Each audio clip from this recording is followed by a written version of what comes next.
ஒட்டுமொத்த திரையுலகின் வேண்டுகோளை ஏற்று திரையுலகின் நன்மை கருதி தென்னிந்திய திரைப்பட வர்த்தக சபை, தமிழ் திரைப்பட தயாரிப்பாளர்கள் சங்கம், தென்னிந்திய நடிகர் சங்கம், தென்னிந்திய திரைப்பட தொழிலாளர் சம்மேளனம், தமிழ்நாடு விநியோகஸ்தர்கள் கூட்டமைப்பு ஆகிய அனைத்து சங்கங்களும் ஒன்று கூடி எடுக்கப்பட்ட முடிவு, திட்டமிட்டபடி 4/9/2015 வெள்ளிக்கிழமை அன்று பாயும் புலி உட்பட அனைத்து திரைப்படங்களும் ரிலீஸ் செய்யப்படும்.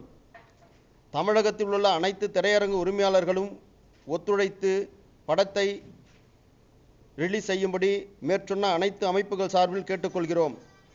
அல்லாமல் வேறு பிரச்சனைகளை மனதில் வைத்து பாயும் புலி உட்பட அனைத்து படங்களையும் திரையிடாமல் தயாரிப்பாளர்களுக்கும் விநியோகஸ்தர்களுக்கும் நஷ்டத்தை ஏற்படுத்தும் திரையரங்குகள் மீது தமிழ் திரையுலகம் ஒன்று கூடி முடிவெடுப்பது என்று ஏகமனதாக தீர்மானிக்கப்பட்டிருக்கிறது.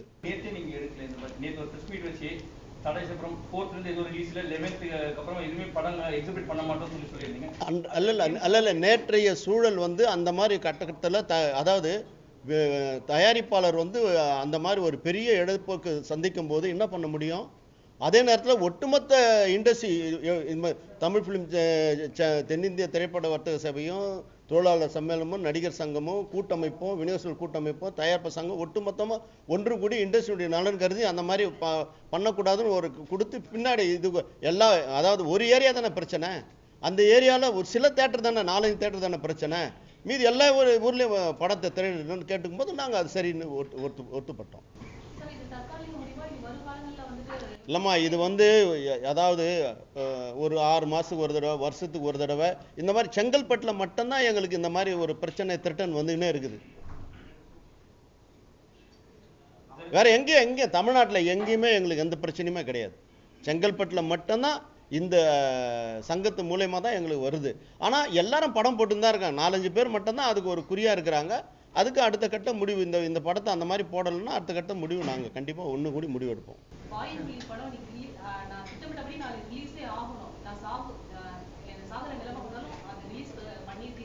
இங்கே வந்திருந்தாருமா, அவர் விஷால் தானே இங்கே வந்திருந்தார், இவர் சரத்குமார் சார் வந்திருந்தார். இங்கே எல்லாரும் எதற்கும் எங்களுடைய கருத்தெல்லாம் கேட்டு எல்லாரும் ஒட்டுமொத்த இத்தனை அமைப்புகளும் 5 அமைப்புகளும் ஒன்றா கூடி முடிவெடுத்து ஒரு ஏரியாவில் பிரச்சனைனா அந்த ஏரியாவில் மாத்திரம் தவிர்க்கணும். அந்த மாதிரி ஒரு சூழ்நிலை வந்தால் அதுக்கேற்ற எல்லா ஏரியாவிலும் படத்தை ரிலீஸ் பண்ணிட்டோம். போடாத இருக்கக்கூடிய திரையரங்குகள் மீது நம்ம ஒன்று கூடி அடுத்த முடிவு எடுக்கிறதுன்னு பேசியிருக்கிறோம். அவன் தம்பி அங்கே தான்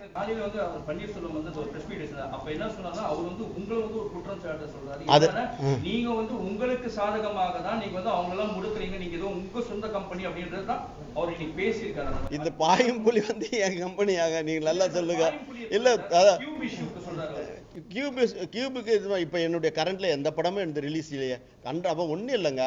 பெரிய படங்களுக்கு பெரிய அந்த காசை கொடுத்து ரிலீஸ் பண்ணலாங்க.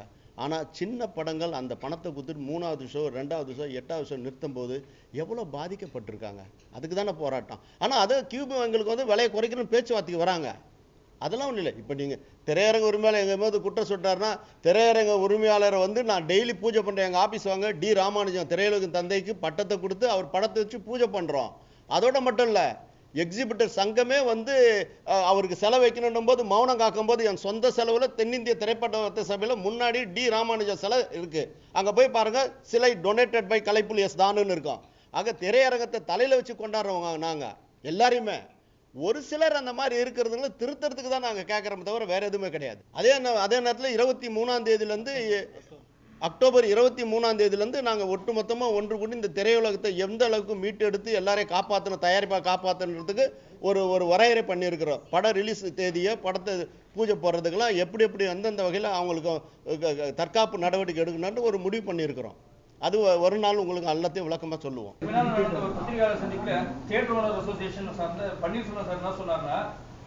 நாங்கள் தயாரிப்பாளர் சங்கத்துக்கு போட்டியா இன்னொரு சங்கத்தை உருவாக்க போறோம் அப்படின்னு சொல்லியிருக்காரு. இது இல்லாமல் அந்த பேசின வேற ஒரு டிஸ்ட்ரிபியூட்டர் ஒருத்தர் அவர் என்ன சொன்னார்னா, 11ஆம் தேதி சில படங்கள் அந்த அசோசியேஷன் மூலமா நாங்க வாங்கி ரிலீஸ் பண்ணுவோம் எங்க சொந்த செலவுன்னு சொல்லியிருக்காரு. அதை பத்தி உங்களோட இல்ல அவர் படத்தை வாங்கி ரிலீஸ் பண்ணா நாங்க சந்தோஷப்படுவோம். ஏன்னா அவர் விநியோகஸ்தரா வராருல, அதனுடைய சூழலை, ஏன்னா எங்கள் பிளட்டெலாம் டிஸ்ட்ரிபியூட்டர்ல தான் நாங்கள் தயாரிப்பாளர் ஆனோம். அவங்க விநியோகராக வந்தால் நல்லது தான், அது தப்பு இல்லை. ஆனால் முதல்ல ஒன்று சொன்னீங்களே, இன்னொரு சங்கத்தை உருவாக்குவோன்னு, அந்த மாதிரி வந்து உருவாக்குனாருன்னா அவருக்கு அவரே தீங்கு விளைவிச்சுக்கிறாருன்னு தான் அர்த்தம். காரணம் என்னன்னா, நாங்கள்லாம் ஒன்றுபட்ட ஒரு தாய் குடும்பமாக நாங்கள் வாழ்ந்துன்னு இருக்கிறோம். 23ஆம் தேதி நாங்கள் ஒரு தீர்மானம் எடுத்துன்னு வரப்போகிறோம், அக்டோபர் 23ஆம் தேதி. அப்போ எங்களுடைய ஒற்றுமை என்னன்றது அவர் தெரிஞ்சுப்பார். ஆனால் இன்னொரு சங்கத்தை உருவாக்கணும் போதே அவர் பிளவுபடுத்துகிற மனுஷன்னு அவர் அடையாளம் காமிச்சிட்டார்ல, அது வரலாம் கடவுளுக்கு நன்றி. ஏன்னா அவரை பற்றி நாங்கள் அதிகமாக சொல்லின்னு இருக்கிறோம், அது அவரே வெளிச்சம் போட்டு காமிச்சிக்கிறாரு.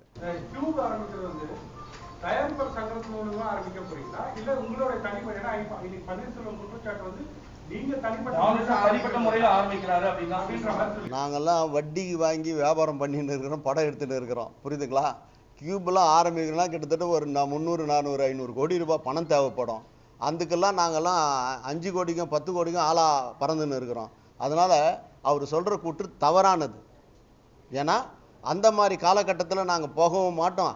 அப்படிப்பட்ட சூழ்நிலை இருந்தால் அது ஒட்டுமொத்த திரையுலகம் தான் சேர்ந்து நடத்துமே தவிர தனிப்பட்ட தான்ன்றது வரதுக்கு சான்ஸ் கிடையாது. சரி சார், திருப்பி நாங்கள் ஒரு கேள்வி கேட்டோம், ஏன் இந்த பாயிண்ட் பிரச்சனை? அவர் என்ன சொன்னார்னா, தனிப்பட்ட முறையில் அந்த விஷால் மேலே எங்களுக்கு யார் மேலே இல்லை, அந்த படத்தினால இந்த படத்தை வெளியிடுற வேந்தர் மூவிஸ் வந்து அவங்க தான் வந்து லிங்கான்ற படத்தை வாங்கினாங்க. அதுக்கு ரஜினி சார் வந்து ஒப்புதலோட ஒரு கணிசமான தொகையை அறிவிச்சாங்க. அதுல 2.25 கோடி வந்து ரிலீஸ் பண்ணாம தானு சார் கைவசம் இருக்குது அப்படின்னு ஒரு குற்றச்சாட்டு சொல்லியிருக்காங்க. அதனாலதான் நாங்க இந்த பிரச்சனை இதை நீங்க வந்து ராக்கலின் வெங்கடேஷ் கிட்ட கேட்கணும். அதுக்கு அடுத்தது வேந்தர் மூவிஸ் பக்கத்தில் அவங்கள கேட்கணும். ஏன்னா அவங்களுக்கு வர வேண்டியது 1,80,00,000 ரூபாய் பணம் வரணும். இது பஞ்சாயத்து பண்ணி இதோ திருப்பூர் சுப்பிரமணியம் அவர் சொந்த பணத்தை 50 லட்சம் அவங்களுக்கு கொடுத்துருக்கிறாரு. அதனால அந்த காலகட்டத்தில் அது ஒரு வழக்கு வந்து சிங்காரவேலன் போட்டிருக்கு தொட்டு அந்த 1,80,00,000 ரூபாய் நிறுத்தி இருக்குது. அதை கூட நாங்கள் பேசியிருக்கிறோம். கேஸ் முடிந்து போட்டு அந்த பணத்தை கொடுத்துடுங்க சார்னு சொல்லியிருக்கோம். அவர் சேம்பர்ல கவுன்சில வந்து நான் கொடுத்துறேன்னு சொல்லியிருக்காரு. சார், லிங்கா மேட்டரில் இதுக்கு சம்மந்தப்படுத்த வேண்டிய அவசியமே இல்லை. என்ன காரணம்னா, நிறைய தடவை பேச்சுவார்த்தை பேசி 12.5 கோடி ரூபா கொடுக்கறதாக ராக்லைன் வெங்கடேஷ் ஒத்துக்கிட்டாரு. எங்க எல்லாருக்கும் முன்னாலேயும் அந்த 12.5 கோடி ரூபாய்க்கு நாங்களும் ஒத்துக்கிட்டோம். எல்லாரும் ஒத்துக்கிட்டு அந்த 12.5 கோடி ரூபாய் முதல் தவணையா அவர் வந்து 6.5 கோடி ரூபாய் பணம் கொடுத்தாரு.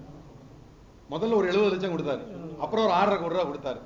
கொடுத்ததுக்கு அப்புறம் அந்த 6.5 கோடி ரூபாய் வச்சு திருச்சி, மதுரை, திருநெல்வேலி, நார்த் ஆர்காடு, சவுத் ஆர்காடு, செங்கல்பட்டு இது எல்லாத்துக்கும் செட்டில் பண்ணியாச்சு. இந்த செட்டில் பண்ணாத ஏரியா சென்னை நகரம், சேலம், கோயம்புத்தூர். கோயம்புத்தூர் வந்து அந்த விநியோகஸ்தர்களும் அந்த திரையரங்க உரிமையாளர்களும் பேசிட்டு இருந்தாங்க. பேசிட்டு போன வாரம் தான் அந்த பிரச்சனை அங்கே முடிஞ்சது. அதே மாதிரி சேலமும் சிட்டியும் வேந்தர் மூவிஸ் ரிலீஸ் பண்ணாங்க. அவங்க கொடுக்க வேண்டிய பணத்தை கொடுத்துட்டாங்க, வேந்தர் மூவிஸ்க்கு பணம் வரணும்.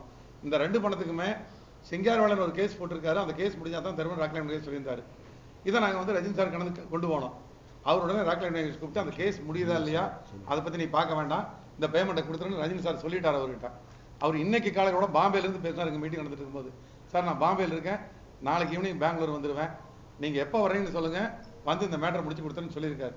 அதனால இந்த மேட்டரை முடிக்க சொல்லி சாரே கூப்பிட்டு சொல்லிட்டாரு, அவரு வந்து முடிக்கிறேன்னு சொல்லியிருக்காரு. அதனால அந்த 3 ஏரியா பேலன்ஸ், மற்ற எத்தனை ஏரியா முடிஞ்சது, யாருக்கிட்டையும் 10 பைசா அவருடைய பணமே கிடையாது. அவர் கொடுத்த 6.5 கோடி ரூபாயும் அப்படியே டிஸ்ட்ரிபியூட் பண்ணியாச்சு. முதல்ல கொடுத்து 70 லட்சம் வாங்கிட்டு போயாச்சு. அதனால அது உங்களுக்கு ஃபுல் டீட்டெயில் தானுகிட்டயோ என்கிட்டயோ யார்கிட்டையும் பணம் கிடையாது. இன்னும் சொல்ல போனா வேந்தர் மூவிஸ் ஒரு சிரமமா இருக்கு சார், எங்களுக்கு இங்கிருந்து பணம் வரதுக்கு லேட்டா இருக்குன்னு சொன்னாங்க. நான் உடனே 50 லட்ச ரூபாய் செக் போட்டு அவங்களுக்கு அனுப்பிச்சு வச்சேன். எதுக்காகனா அந்த பணத்துக்கு 43,70,000 மிச்சம் இருந்தது. 50 லட்சமா செக் போட்டு அனுப்பிச்சு வச்சிருக்கேன். அதனால எந்த ஒரு நயா பைசா யார்கிட்டையும் பணம் கிடையாது. ரெண்டாவது, ஏன்னா சபையில நாங்க சொல்றோம், குற்றம் சாட்டப்படுகிறவரும் குற்றம் சாட்டப்படுறவர் இல்ல யார் குற்றம் சாட்டுகிறாரோ அவருடைய முகவிலாசம் இருக்குது, குற்றம் சாட்டப்படுகிறவருக்கு ஒரு முகவிலாசம் இருக்குது. ஆகவே அது வந்து ஒட்டுமொத்த திரையுலகத்துக்கே தெரியும். நிறைய விஷயங்கள் நான் சொல்ல முடியும், வேணாம். இன்னும் ஒரு குற்றச்சாட்டு முன்னால என்ன சொன்னாங்கன்னா, உத்தம வில்லன் ரிலீஸ்க்கு 3 நாளைக்கு முன்னாடி நீங்க அவரை சந்திச்சதாகவும், இந்த படத்தை எப்படியாவது நிறுத்த வழி பண்ணு அப்படின்னு சொல்லி நீங்க அவர் வேண்டியதா. இல்ல உங்களுக்கு நான் ஒண்ணு சொல்றேன். உத்தம வில்லனுக்கு நாங்க வந்து எப்படி போராடி, எப்படி கெஞ்சி கூத்தாடி, அந்த பிள்ளைங்கள்லாம் எவ்வளவு கன்ஃபார்ம் பண்ணி உட்கார வச்சு படத்தை ரிலீஸ் பண்ணு தெரியும். இவர் எங்க உட்காந்துன்னு எங்க திரும்ப போறாரு. இவர் வந்து எப்படிப்பட்ட சூழ்நிலை, அந்த உத்தம வில்லன் தயாரிப்பாளர்கிட்ட எத்தனை லட்சம் பணம் வாங்கினாரு, மேற்கொண்டு எத்தனை லட்சம் பணம் கேட்டாரு. அதானே அவர் வர முடியல, சபையில வந்து நிக்க முடியாது அவரு. ஏன்னா கை நீட்டி காசு கேட்கலாமா அவரு?